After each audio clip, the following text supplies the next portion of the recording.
झारखंड राज्य दफादार चौकीदार पंचायत जिंदाबाद। हमारी मांगे पूरी करो, सेवा विमुख चौकीदारों को पुनः योगदान कराओ। एलजी चौकीदारों की नियुक्ति करनी होगी।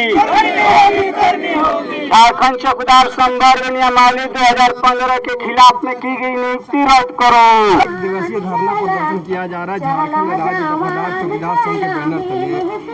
क्या कहेंगे, आखिर कौन सी ऐसी मांग है कि आप राजभवन से उठ के विधानसभा के सामने भी आ गए लेकिन अभी तक इन लोग सुन नहीं पा रहे हैं? देखिए, आज हम लोग 6 सूत्री मांगों को लेकर आए हैं झारखंड विधानसभा के सामने। एक दिवसीय धरना प्रदर्शन पर आए हैं और यह एक तरह से सांकेतिक आंदोलन है। तो हमारी जो पुरानी ही मांग है, कोई नई मांग उसमें नहीं है। नई मांग में यही है कि जो ये नियमावली बनाए हैं उसके खिलाफ में बहाली किए हैं अवैध, उसको ही रद्द करें। पुरानी जो मांग है कि 4 साल 5 साल 6 साल लोग काम किए थे सरकारी, उनका कटा हुआ पैसा सरकार के खजाना में बंद है और उनको हटा दिया गया है। वो भूखमरी के शिकार बन रहे हैं। दर्जनों चौकीदार मर गए भूख के चलते, दवा के अभाव में संथाल परगना में, और बच्चों की पढ़ाई छूट गई है। तो उनको आप एक बार मौका दे दीजिए। और हमारी जो नियुक्ति हुई थी सभी नियमों और प्रक्रियाओं को शिथिल करते हुए एक बार अपवाद स्वरूप बॉन्ड लेकर के क्षतिपूर्ति के आधार पर हुई थी, न कि वंश के आधार पर हुई थी। तो एक बार आप मौका दे दीजिए उनको। अब वो क्या करेंगे, कहीं आवेदन देने के लायक नहीं, वो उनकी उम्र ख़त्म हो गई। तो हम समझते हैं कि ये जनहित का सवाल है, क्योंकि जो भी हटाए गए हैं उनके लोग, उनके बाप दादे पुसुद और पुसुद अंग्रेज के ज़माने से काम किए हैं। 2 रुपया 4 रुपया में, उस ज़माने में जब लाल टोपी दे कर के लोग अपनी किवाड़े बंद कर लेते थे और इनके पूर्वज जो काम करते थे उसको पैसा बहुत कम मिलता था, 2 रुपया 4 रुपया। तो क्षतिपूर्ति के तौर पर सरकार हमको एक बार मौका दी थी। ये कहीं से भी किसी तरह से भी भारतीय संविधान के किसी अनुच्छेद का इसमें उल्लंघन नहीं हुआ है। ये सरकार को पावर है। ये गड़बड़ इसलिए हुआ है कि जब झारखंड हाई कोर्ट में मामला गया तो हमारा वहाँ पक्ष नहीं रखा गया और चौकीदार गरीब लोग हैं, वो वकील सही नहीं, माने बड़े वकील नहीं रख पाए, अनुभवी वकील, उनके पास पैसा नहीं था, कागज पत्र के अभाव में, सबूत के अभाव में गलत ऑर्डर पास हो गया। तो जो गलत ऑर्डर हमारे खिलाफ में गड़बड़ ऑर्डर पास हो गया तो इसको ठीक करना सरकार की जिम्मेदारी। इसलिए कि एक आदमी का सवाल नहीं, हजारों लोग प्रभावित हो रहे हैं, इनडायरेक्ट लाखों लोग प्रभावित हो रहे हैं। तो जनता करोड़ों वोट दे करके, पूरी शक्ति दे करके आपको सदन में भेजी। तो कोई भी कोर्ट है, हाई कोर्ट है, सुप्रीम कोर्ट है, उसको कानून बनाने का अधिकार नहीं। आप हमारी रक्षा के लिए कानून बनाइए। हमको जो एक बार मौका मिला था तो वो मौका एक बार मिला था तो उसमें 60-70% लोग बहाल हो गए। आज जो बचे हुए हैं उनको नहीं मिलेगा तो उनके साथ भी अन्याय होगा। और सूचना का महत्व बहुत है, क्योंकि बहुत ऐसी सूचनाएं होती है कि किसी रिकॉर्ड में नहीं मिलती, वो मुँहे मुँहे आती है। इसलिए कि उस काम में वो लोग लगे थे तो मुँहे मुँहे आए। मेरे पिताजी भी, दादाजी भी चौकीदार थे, मैं चौकीदार का बेटा हूँ। तो जो इतना मैं उस एरिया के बारे में सही जानकारी बता सकता हूँ सरकार को, जो नए लोग आएंगे वो नहीं होंगे, नहीं बता पाएंगे। दूसरी बात कि कोई माननीय झारखंड उच्च न्यायालय और झारखंड सरकार का गृह विभाग किसी उपायुक्त को ये आदेश नहीं दिया है कि झारखंड चौकीदार संवर्ग नियमावली 2015 में जो प्रावधान है उसके खिलाफ में आप बहाली करिए। उसमें क्या प्रावधान है कि 100 से 120 आवासीय घरों का समूह होगा, माने एक बीट होगा। एक बीट माने कार्य क्षेत्र होगा। जिस बीट में जिस अभ्यर्थी की नियुक्ति होगी उस बीट का अस्थायी निवासी होना अनिवार्य होगा। जो आरक्षण रोस्टर है जिला स्तरीय, उसका अनुपालन किया जाएगा। ये इन लोगों ने बीट नहीं बनाया एक भी नया। और दूसरे प्रखंड के, दूसरे ज़िले से, दूसरे प्रदेश के लोगों को ये लोग चौकीदार के पद पर बहाल कर दिए हैं। और आरक्षण रोस्टर का है कि कहीं अनुसूचित जाति नील है तो कहीं पिछड़ा वर्ग नील है, कहीं अत्यंत पिछड़ा वर्ग नील है, तो उसका अनुपालन नहीं हुआ तो चौकीदारी व्यवस्था समाप्त हो जाएगी। इसलिए मैं ये यहाँ कहने आया हूँ, चौकीदारी व्यवस्था बचाइए। चौकीदारी व्यवस्था झारखंड से समाप्त हो रही है। एक सबसे बड़ी बात है कि पुराना जो बीट है चौकीदारों का, वो तो पद और बल दोनों कैबिनेट से स्वीकृत है, लेकिन आप एक बीट में एक ही ना बहाल करेंगे चौकीदार, लेकिन आप बहाल कर रहे हैं 3 गो 4 गो 5 गो 6 गो एक बीट में, तो एक पद तो स्वीकृत है और एक पद के अलावा जो बहाल कर रहे हैं तो न पद स्वीकृत है न बल स्वीकृत, तो आप वेतन कहाँ से देंगे? अवैध वेतन न किसी को देने का अधिकार है न किसी को लेने का अधिकार है। तो इसीलिए मैं कह रहा हूँ कि ये नियुक्ति अवैध है, इसको आप रद्द करिए।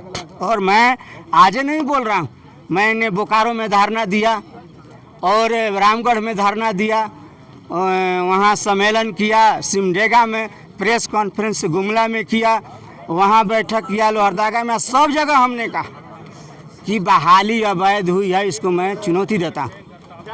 और मैंने कहा कि माननीय मुख्यमंत्री जी विधानसभा की समिति से इसकी जांच करा लें और दूध का दूध पानी का पानी कर दें। तो मुख्यमंत्री जी ने नहीं किया करवाया जांच अभी तक?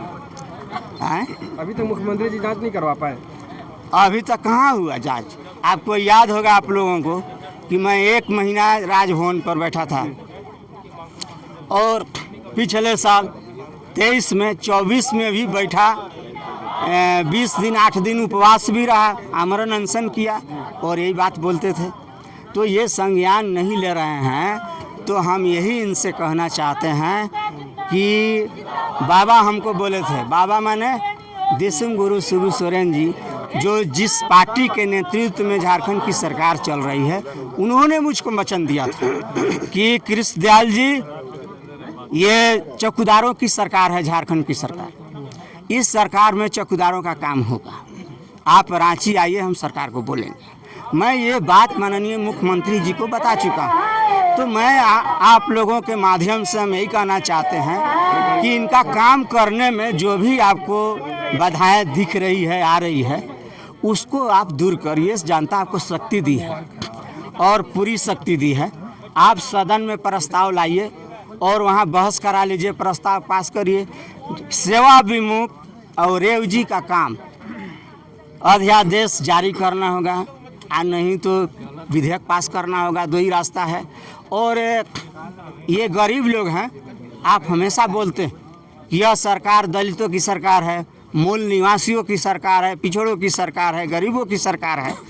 तो चौकीदार में जो है लोग अपवाद को छोड़ करके 100% मूल निवासी और 90-95% पिछड़ा वर्ग, आदिवासी, दलित वर्ग से आते हैं। तो जो आप बोलते हैं तो बोलने से काम नहीं चलेगा। लोहिया जी कहते थे, हमारे नेता राम महोदेश बाबू बताते थे कि लोहिया जी का कहना था कि बोल से काम मत चलाओ, काम से बोलो। हम लड़ रहे हैं, ये सो मोटो नहीं रह गया। हमने न्याय मार्च निकाला, रांची में राजभवन का घेराव किया, मुख्यमंत्री आवास का घेराव किया, गिरफ्तारी दिया, विधानसभा का घेराव किया, धरना दिया महीनों, और सो मोटो कैसे रह जाए? तो आप इसका काम कर दीजिए चौकीदार लोगों का। आज मुख्य एक लाइन में हमको कहना है कि आप चौकीदारी व्यवस्था बचाइए झारखंड में, नहीं तो आपके माथे पर यह कलंक लगने जा रहा है कि आदरणीय हेमंत सोरेन जी के मुख्यमंत्रित्व काल में झारखंड से चौकीदारी व्यवस्था समाप्त हो गई। क्या मांग लेकर के आप लोग 1 दिवसीय धरना देना है? लगातार आप लोग धरना प्रदर्शन करते हैं, लेकिन आज फिर एक बार कितने मैदान में? सर, हम लोग का धरना प्रदर्शन 1 दिवसीय इसीलिए पड़ा कि हम लोग 1 महीना जो राजभवन के पास धरना लगाए, आप विधानसभा घेराव किए, मुख्यमंत्री आवास घेराव किए, लेकिन अभी तक हम लोग गरीब चौकीदार दफदारों का कोई बात नहीं आ पाई है। इसीलिए हम लोग सरकार से यही कहना चाहते हैं 1 दिवसीय धरना रखे और विशेषकर ये सरकार को ध्यान देना चाहिए कि कोई भी कर्मचारी को कि भारत की सबसे पुरानी 2 साल 3 साल 4 साल 5 साल 6 साल काम करा के उसको बर्खास्त कर दिया। कोई कम है? ये महान बुराई का गरीब परिवार से अन्याय हुआ। और जो 1990 में एक बार बाउंड करके अपवाद स्वरूप बच्चों की पढ़ाई लिखाई रिटर्न होने के बाद में उसका एवज को बहाल करते थे, उसको भी बंद और कर। सामाजिक स्तर तो ये एक बात मैंने एक आदमी एक जनता का बात नहीं है, इसमें हजारों जनता की बात है, हजारों चौकीदारों की बात है। इसीलिए हम लोग ये धरना जो मुख्यमंत्री के विधानसभा के समक्ष रखे हैं, और हम लोग जब तक सरकार नहीं मानेगी तब तक ये धरना प्रदर्शन रोड जाम लड़ाई लड़ते रहेंगे। और अगर कोर्ट में मामला है तो कोर्ट में भी लड़ते रहेंगे। हम लोग का यही मांग आपसे, आपके चैनल के आधार पर कहना मैंने चाहता।